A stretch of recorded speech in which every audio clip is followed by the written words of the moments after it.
دا د پنځو دریابونو خاوند پاکستان، دا د رنگ رنگ موسمونو ښکلی پاکستان، محنتی کسان، محنتی کاشکار، ذہین طاقتور زلمے د دې باوجود میرپور کې د شپږو جینکو پلار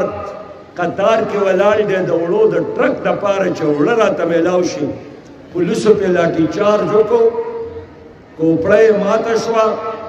نوڼه او ښځه په انتظار وي چې بابا به اوس وړه راوړي، خلکو ورته په کټ کې د خپل پلار لاش کېښوده. زما محترم ورونو، د روټۍ او د کپړۍ مکان ضمانت قرآن دی، د عدل او د انصاف ضمانت قرآن دی. په معاشره کې د اونچ او د نیچ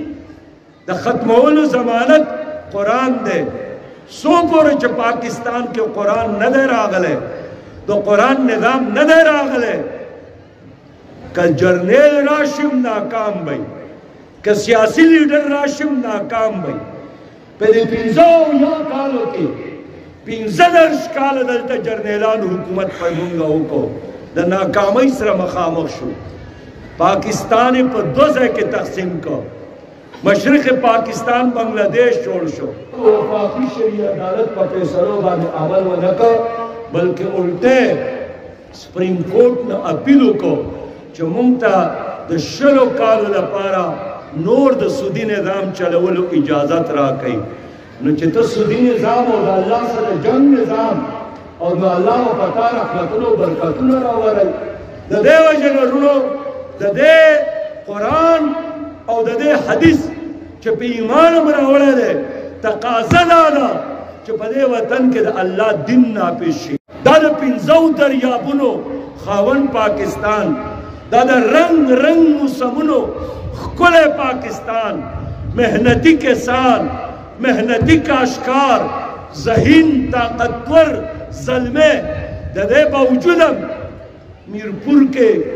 د شپږو جینکو پلار قطار کې ولاړ دی د وړو د ټرک دپاره چې وړه راته میلاو شي، پولیسو پې لاټي چارج وکړو،